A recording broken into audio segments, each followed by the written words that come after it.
welcome back to EDH Deck Building. I am your host, Demo. And are there unplayable cards in Commander? This is a topic that I thought I would just dive into because the U word sort of gets thrown around a lot in the format. A lot of people talk about cards that they think are unplayable. I, sadly to say, have actually used that word myself a couple of times, for which I think I regret, but we'll get to that. I mean, we all know where I stand on the topic of underplayed or undervalued cards. I like to see more of that, right? Obviously, my 10 card series is going deep into a whole bunch of cards that are available to us in the format that we could be playing if we weren't playing just the staples all the time. I think it really adds to the dynamics and the diversity of the format, and I like to see as much of that as possible. So one of the reasons why I started doing my channel in the first place, I mean, I've recommended cards like Time and Tide, right? Which a lot of people would consider to be unplayable. You know, when I talked about that card, someone casts a Teferi's Protection, you can just 2-mana instant and phase in all those creatures that they just phased out that are going to be protected from the board wipe that's being cast, for example, and their creatures will die. And a couple people in that video said, well, why wouldn't you just put a counterspell in your deck? Well, because you don't want to just counter everything. It's just not fun, right? I get it. I totally understand from a purely objective point of view, a counterspell is better in this situation, but this is a lot funner, I think. It's a lot more interesting in a Commander game. I will also say, though, Time and Tide will help against a Vidolian Illusionist, right? Another one of my favorite cards. That's not a spell that can be countered, right? Time and Tide, if someone tries to protect their commander with a Vidolian Illusionist, you can use Time and Tide to phase it back in. So it is actually better in that situation. And that's what I like to do, right? I like to find those situations where these very fringe, some would say unplayable cards are actually pretty good. Now, with that being said, I have actually used the U word to describe some cards. For example, Jedid O'Janin, which is my pick for the worst card ever printed. Now, the reason why it is in my opinion, the worst card ever printed is because it doesn't really do anything, right? Jedid O'Janin is 4 white, white, and a blue Cat Warrior 5/5 with a whole lot of flavor text because it doesn't actually do anything. It's a vanilla creature.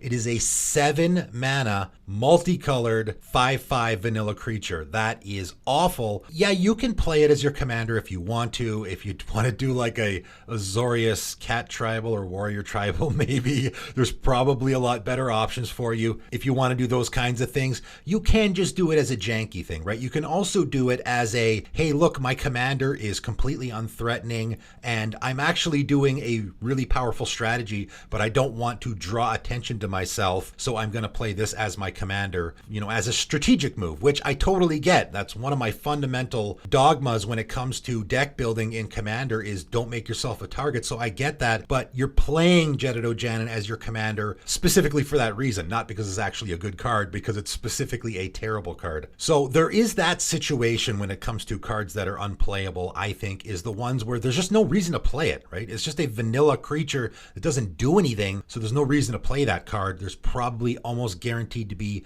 a card that at least does something other than just sits there. There also is, and I used to do this, I don't anymore, talk about cards that I think should be avoided. I did this briefly at the start of my channel. I did it for Kaldheim, and then I also did it for C21. In particular, I did it for C21, and that's the last time I did it because I just thought there was so many cards in that set that were just awful that people were sort of talking about and getting a lot of buzz about that they were going to run and throw in their decks, and I just thought, man, these cards are not good at all. Although I will say I was wrong about some of them. Pest Infestation was one that I actually used the word unplayable when I talked about it in that video, and it's actually a pretty good card. In fact, I've had a lot of people tell me they really like this card, and the reason why I sort of misjudged this card, and I was definitely wrong about this card, the reason why is because I was looking at it from a removal aspect, right? Paying 3 mana to destroy an artifact and enchantment and create 2 1/1 pest tokens at sorcery speed, I thought was bad. Paying 5 mana to destroy 2 artifacts and enchantments at sorcery speed, that's terrible, right? That's just awful. But what I wasn't seeing is that this is actually more of a token creator. That's why people are playing this card as a token creator, paying 5 mana to create 4 1/1 tokens, and then the added bonus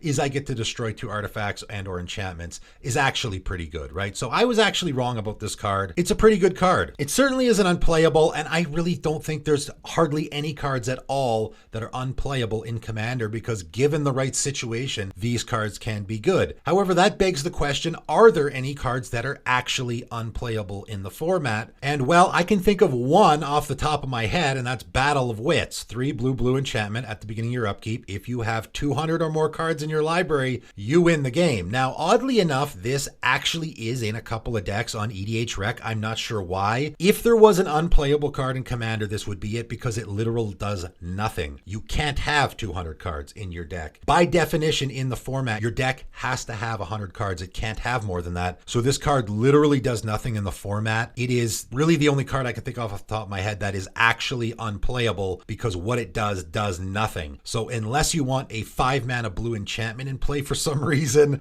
again, you could just find another 5-mana blue enchantment that actually does something rather than play this because this card literally does nothing in the Commander format. It is truly unplayable in my opinion. But other than, finding a card whose mechanic doesn't actually work in the format, what if I actually tried to find a card that I think is unplayable? And again, I'm using that word very cautiously when I do because I really don't like the term at all. But if you really forced my hand to find a card that is unplayable, I would probably say Day of Judgment. 2 white sorcery, destroy all creatures. And I actually had totally forgot this card even existed until I saw it in one of my patrons' decks when I was doing a deck doctor for them. And I was like, wow, never seen this in a Commander game myself. Maybe it got played way back in the day when, before I started playing Commander. It is, sort of efficient, I guess. It's 4 mana to destroy all creatures, but there is so many better options that for me, that's why this card is unplayable. I mean, we just got Farewell in Kamigawa Neon Dynasty, which is arguably the best board wipe in the Commander format now. We got by invitation only and Vanquish the Horde last year. We got Austere Command, which is one of my favorite board wipes. Really versatile. We got Cleansing Nova, which costs 1 more than Day of Judgment, but can also destroy artifacts and enchantments.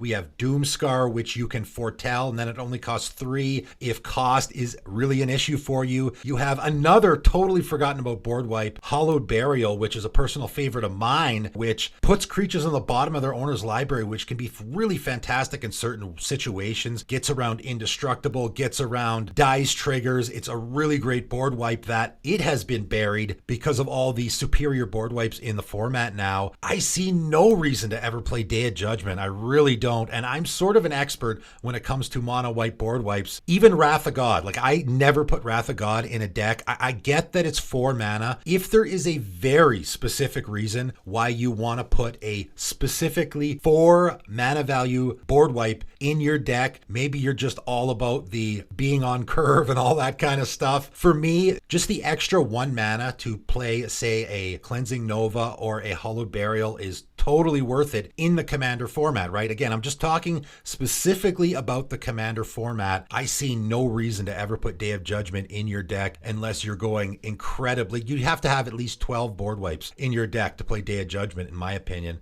There's just so many superior options. So if you were forcing me to say, hey, here's a card that I think is unplayable in the Commander format, I would probably have to pick Day of Judgment. But again, this is just purely subjective, right? This is just my opinion. There is no way I would ever put Day of Judgment in a deck. Again, I would never put Wrath of God in a deck either, unless there's, my opponent has a whole bunch of regenerating creatures in their deck. That can be the only reason I could see to possibly play it. And we're only talking about mono white, right? If you're playing any other colors at all, now you're going to have a whole bunch of other options as well. So maybe people can comment below if they're playing Day of Judgment, what the specific reason is. Again, the only reason I can think of is you very specifically need a 4 mana value board wipe. And in a Commander game, I just don't see a reason for that. Like, why does it have to be 4 mana? Why not just pay that 1 extra mana and you can pay by invitation only, which is an incredibly superior board wipe to Day of Judgment, in my opinion, or many other options, right? You can even play stuff like Hour of Revelation, which is going to hit all permanents. Again, I could just keep going forever on the mono white board wipes that I think are superior to Day of Judgment. So for that reason,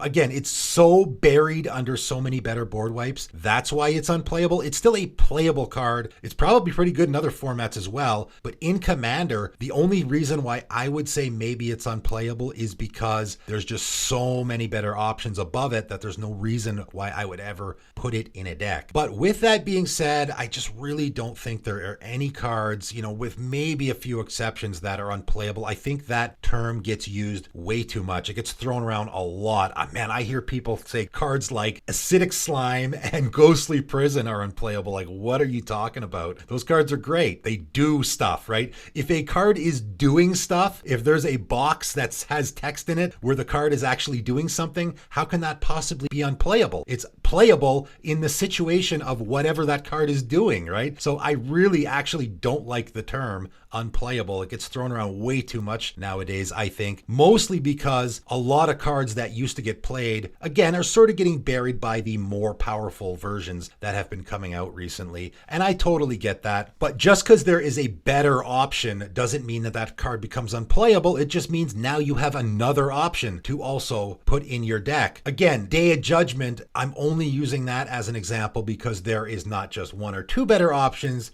There's like 15 better options. But that's just my opinion. Let me know in the comments below why I'm wrong and why. If you put Day of Judgment in your deck, great, good for you. Do whatever you like. In my personal opinion, I would never play that card. If there's a specific reason you have it in your deck, let me know in the comments below. I always love to hear the discussions on why people go certain ways and make certain decisions. It helps expand my mind as well. I have certainly changed my opinion a ton on a lot of things since I've started my channel and read the comments of all my viewers. I always encourage the discussion, so let me know below what you think, but that is it for today, and thanks for tuning in.